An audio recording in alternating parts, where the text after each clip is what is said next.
మన ప్రభును రక్షకుడైన యేసుక్రీస్తు నామములో మీ అందరికీ శుభములు కలుగును గాక. మీ ప్రార్థన అవసరతలు మాకు తెలియచేయండి. తప్పకుండా వాటన్నిటి విషయమే ఎల్లప్పుడు కూడా ప్రార్థన చేసేవారిగా ఉంటాము. లేఖన భాగాలు తెరిచి జకర్యా 8వ అధ్యాయము 15వ వచనము, మేలు చేయను ఉద్దేశించుచున్నాను గనుక భయపడకుడి. Praise lord. అక్కడున్న వారందరూ కూడా సర్వోన్నతుడైన దేవునికి కోపం పుట్టించే వారిగా ఉంటున్నారు. అయితే వారికి కీడు చేయాలని దేవుడు ఆశపడుతున్నాడు. ఎందుకంటే దేవుని మాట వినకుండా, దేవుని ఆజ్ఞలు పాటించకుండా, దేవుని కట్టడలను వాళ్ళు గైకొనకుండా వాళ్ళు జీవించడం వల్ల దేవుని కోపము వారి మీద రగులుకొందా ఉంటుంది. అయితే దేవుడు యెరూషలేముకిని, యూదా వారికిని, ఈరోజు మనకి కూడా ఆయన చెప్తున్న మాట, మీ పట్ల నేను మేలు చేయను ఉద్దేశించుచున్నాను గనుక మీరెవరూ కూడా భయపడవలసిన అవసరం లేదు. అయితే నేను మీకు చేయాలి, నేను ఈ కార్యాలు మీ పట్ల జరిగించాలి అంటే మీరు తప్పకుండా కొన్ని నియమ నిబంధనలు మాత్రం మీరు పాటించాలి. ఎప్పుడు కూడా ఎదుటివారితో సత్యమే మాట్లాడే తప్ప అబద్ధమైన విషయాలు మాట్లాడొద్దని దేవుడు చెప్పాడు. ఈరోజు మీతో కూడా దేవుడు అదే మాటను తెలియజేస్తున్నాడు. మేలు చేయాలని మీ పట్ల ఆశ కలిగి ఉన్నాడో, మేలు మీ కుటుంబాల్లో జరిగించాలని, నీ కుటుంబాన్ని మార్చాలని, నీ జీవితాన్ని మార్చాలని, నీ బ్రతుకుని మార్చాలని, నువ్వు వెళ్తున్న అంధకారమైన పరిస్థితుల్లో నుంచి దేవాది దేవుడు పూర్తి విడుదల కలుగు చేయాలని ఆయన ఆశపడుతున్నాడు. అయితే ఒక్కసారి ఆయన వైపుకు తిరిగే ప్రభువా, ఇప్పుడు దాకా నేను అనేక రకమైన లోక సంబంధమైన పాప విషయాల్లో జీవించాను. అది వ్యభిచార మనసుతో సంసోను దెలీలా ఒడిలో పడుకుని ఏ విధంగా అయితే పాపిష్టి తలంపుల ఆలోచన చేస్తూ ఉంటున్నాడో, దావీదు బెత్షెబా విషయంలో ఏ రకమైన పాపపు క్రియలను ఆలోచన చేస్తూ ఉంటున్నాడో, ఈ రోజుల్లో చాలా మంది కూడా పాపిష్టికరమైన విషయాలు చేయడం వల్ల దేవుని యొక్క కృపను వాళ్ళు పొందుకోలేని వారిగా ఉంటున్నారు. ఎన్ని రకాలైన పాపిష్టి ఆలోచనలు చేస్తూ ఉంటున్నారు. మీరు వ్యర్థమైన ముచ్చట్లు చెప్పుకునే వారిగా, లేనిపోని మాటలు చెప్పుకునే వారిగా, అనేక రకమైన తలంపులతో జీవించేవారిగా, అనుమానపు జీవితం వదిలిపెట్టట్లేదు. భర్తన్న, భార్యన్న, బిడ్డలన్న, బంధువులన్న, స్నేహితులైన ఈ అనుమానపు పిచ్చి అదొక దెయ్యంలాగా పట్టుకుని మనుషులు ఏం చేస్తుంది అంటే పీకు తింటున్న విధంగా పాడైపోతున్న పరిస్థితిలో మనిషి జీవిస్తూ ఉంటున్నాడో, ఈ రోజు నువ్వు ఏ స్థితిలో ఉంటున్నావో దాని నుంచి బయటికి రా. ఏ అక్రమ సంబంధాలతో బానిస అయిపోయావో, ఏ ధన వ్యామోహం కలిగి పొద్దు నుంచి సాయంత్రం వరకు ఆ డబ్బు కోసమే బ్రతుకుతున్నా, ఆ డబ్బే శాశ్వతం అన్నట్టుగా జీవిస్తున్న బిడ్డలారా, ధన వ్యామోహము సమస్తమైన కీడులన్నిటికీ కూడా మూలమో. దేవుడు మీ పట్ల మేలు చేయాలని ఆశపడుతున్నాడో. ఈ డబ్బు శాశ్వతం కాదు, ఈ పేరు ప్రతిష్టలు శాశ్వతం కాదు, నీ భోగభాగ్యాల్లో ఇహలోకంలో నువ్వు చదువుకున్న చదువైనా, సంపాదించిన ఆస్తైనా, ఏదైనా సరే శాశ్వతం అనేది మాత్రమో కాదు.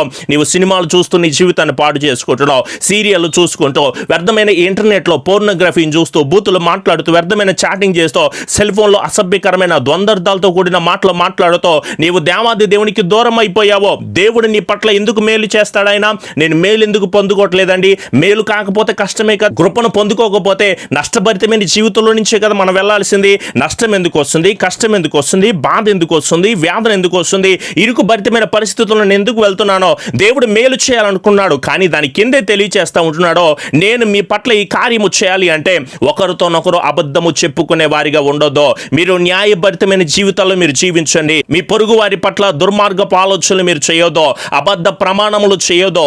ఇవన్నీ కూడా నాకు అసహ్యమైనవని సర్వోన్నతుడైన దేవుడే చెప్తున్నాడు. దేవునికి అసహ్యమైన పనులు మనం ఎందుకు చేసేవారిగా ఉండాలి చెప్పండి?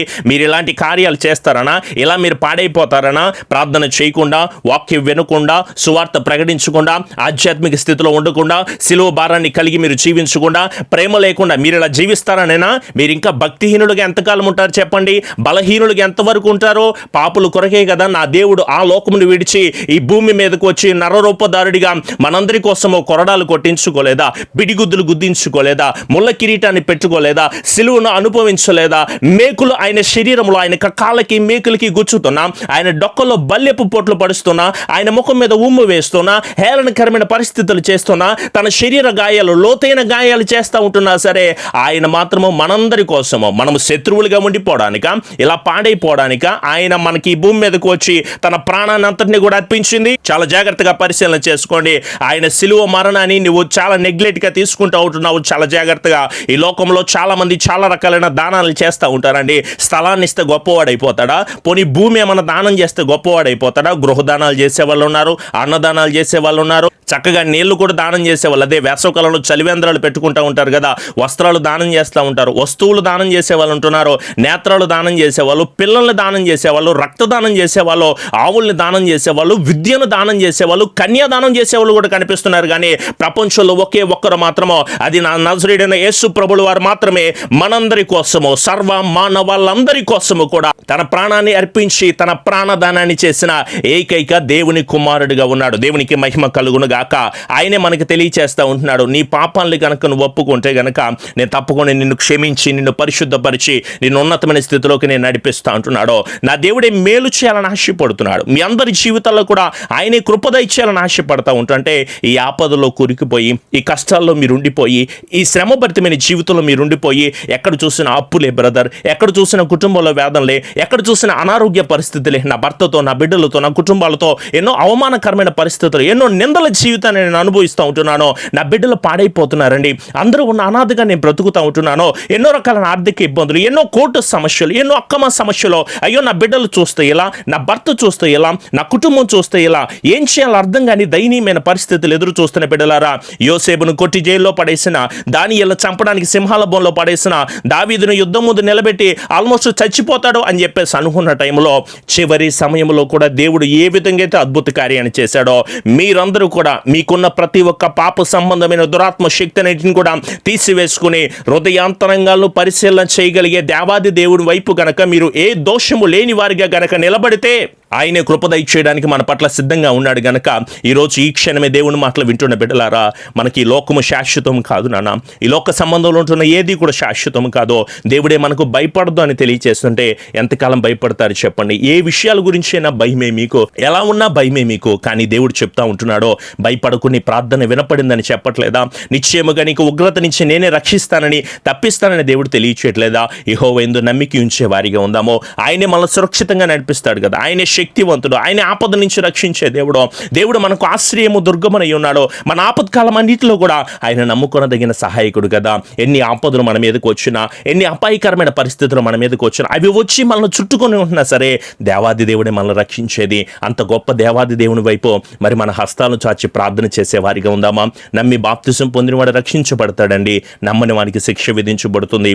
ఎంత సువార్త విన్నా, ఎంత ప్రార్థన చేసినా, ఎంత విశ్వాసరహితమైన కార్యాలు మీరు చేసినా, సందేహించకుండా ఎంత మీరు అడుగుతున్నా సరే ఆయనలో బాప్తిసం తీసుకోకపోతే ఏది ఉపయోగం లేదు. మారు మనసు పొందావు అంటున్నావో, మారు మనసుకు తగిన ఫలాన్ని ఫలించాలి అంటే తప్పక బాప్తిసం తీసుకోవాలి. పునరుద్ధానమును జీవమును నేనే, నా యందు విశ్వాసం ఉంచిన వాడు చనిపోయినా బ్రతుకుతాడండి. బ్రతికి ఆయన యందు విశ్వాసం ఉంచిన ప్రతి వాడో ఎన్నటికీ చనిపోడు గనక ఈ లోకంలో డబ్బు, బంగారము, ఆహారము, ఇల్లు, బంధువులు, స్నేహితులు, ఆస్తి, ఏ కార్యాలైనా సరే మీతో పాటు వచ్చేవి మాత్రము కాదు. కానీ సర్వోన్నతుడైన దేవుని ఎడల నువ్వు చేసిన ప్రతి కార్యమును కూడా దేవుడు నీ వెంట వస్తున్నాయి అని మాట్లాడుతూ ఉంటుంటే మరి మనం దేవుని కోసం కష్టపడే బిడ్డలుగా ఉందామో, దేవుని కోసం స్థిరపరచబడే బిడ్డలుగా ఉందామో, నీకున్న కష్టాలను తీర్చే, బాధలను తీర్చే, వేదనలు తీర్చే, సమస్యలు గుండా పూర్తి విడుదల కలుగు చేయగలిగిన జీవాధిపతి వైపు గనక మీ హస్తాలు చాచి కనుక ప్రార్థన చేస్తే దేవుడు ఈ క్షణమే మీ పట్ల విడుదల చేయడానికి ఆయన సిద్ధంగా ఉన్నాడు గనక మరి నాతో పాటు కలిసి ప్రార్థన చేస్తారా? ప్రభువా నాకు ఒక్కసారి విడుదల దయచేయవా అంటూ నీ మనస్ఫూర్తిగా ఆయన అడుగు. ఇప్పుడు దాకా నీ హృదయంలో ఏముందో ప్రతి బాధ, ప్రతి వేదన, ప్రతి ఇరుకును అంతటిని కూడా తీసివేసుకుని జీవము కలిగిన జీవాధిపతి వైపు మీ దగ్గర ఉంటే ఆయిల్ ఉంటే తీసుకోండి, చక్కగా వాటర్ ఉంటే తీసుకోండి. మీ కుడి హస్తం ఆయన వైపు చాచి, మీ ఎడమ హస్తం మీ గుండె నానించుకుని తప్పక నాతో పాటు కలిసి ఏకీభవించి ప్రార్థన చేయండి. కృపాసత్య సంపూర్ణుడా మా గొప్ప దేవా, మీ ఘనమైన కృపగలిగిన నామాన్ని బట్టి మీకు లెక్కలేని స్తుతులు, స్తోత్రములు నాయన. నీ ప్రేమను బట్టి, నీ కృపను బట్టి మమ్మల్ని మీరు నడిపించి స్థిరపరిచినందుకు మీకు స్తోత్రములు నాయన. మేలు చేయను ఉద్దేశించుచున్నాను గనక భయపడొద్దని మీరు మాట్లాడుతున్నారు. కానీ నేను మీకు మేలు చేయాలంటే ఎలా మీరు జీవించాలని మీరు మాతో మాట్లాడినందుకు మీకు స్తోత్రములు నాయన. అవునయ్యా, మీ వాక్యమే మమ్మల్ని బ్రతికించేది, మీ వాక్యమే జీవాన్ని కలుగు చేసేది. ప్రభువా నీ బిడ్డల విషయమై మీ పాదాల చెంత ప్రతి ఒక్క కుటుంబం గురించి వేడుకుంటూ ఉండగా నాయన ఒక్కసారి మీ దయా కనికిరాన్ని మీరు మా ముందు ఉంచి నడిపించి ఆశీర్వదించండి. ఈ మందిర నిర్మాణాల అంతటి విషయంలో కూడా మీ సహాయాన్ని మీరు మాకు దయచేయండి తండ్రి. అలాగే ప్రతి ఒక్కరి పట్ల ప్రార్థిస్తూ ఉండగా గొప్ప జయాన్ని వారి కుటుంబాలు మీరు అనుగ్రహించండి నాయన. ఆత్మీయ తల్లి గారికి ఆరోగ్యాన్ని, పరిపూర్ణమైన నెమ్మదిని మీరు అనుగ్రహించి ఆశీర్వదించండి. నీ బిడ్డలు ఏదైతే మొరపెట్టుకుంటున్నారో, ఏదైతే మీకు మొరపెట్టుకుంటున్న బిడ్డల పట్ల, దేవుని పరిచర్యకి సహాయం చేస్తున్న ప్రతి ఒక్క బిడ్డల పట్ల కూడా ప్రభువా నీ కృప, నీ దీవెన, నీ ఆశీర్వాదము, నూరంతల కృపను వారి కుటుంబాల్లో మీరు అందించి స్థిరపరిచి దీవించి ఆశీర్వదించి బలాభివృద్ధిని మీరు దయచేయమని వాక్యములు విన్నారు. ఆధ్యాత్మిక స్థితిలో బలపడి ముందుకు సాగడానికి మీ అత్యున్నతమైన కృపను బిడ్డల కుటుంబాల్లో మీరు అనుగ్రహించి దీవించి స్థిరపరిచి ఆశీర్వదించి బలాభివృద్ధిని దయచేయమని మా ప్రియ రక్షకుడైన యేసు నామములో అడుగుచున్నాము తండ్రి. ఆమెన్. మీ ప్రార్థన అవసరతలు మాకు తెలియచేయండి. తప్పకుండా వాటన్నిటి విషయం ఎల్లప్పుడూ కూడా ప్రార్థన చేస్తాము. అలాగే విదేశాల్లో ఉంటున్న బిడ్డలు వాట్సాప్ IMO కాల్స్ చేయండి.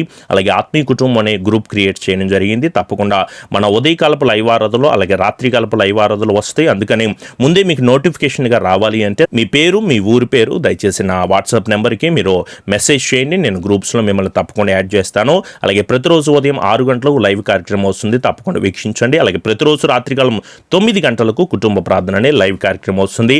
తప్పకుండా వీక్షించండి. దేవుడు మిమ్మును మీ కుటుంబాలు దీవించును గాక. ఈ పరిచర్యకి సాకారులుగా ఉంటున్న ప్రతి కుటుంబాన్ని కూడా దేవుడు దీవించి ఆశీర్వదించి బలాభివృద్ధిని, నెమ్మదిని, సమాధానాన్ని మీ కుటుంబాలు దయచేసి దీవించి బలమును దయచేయబడును గాక. ఆమెన్.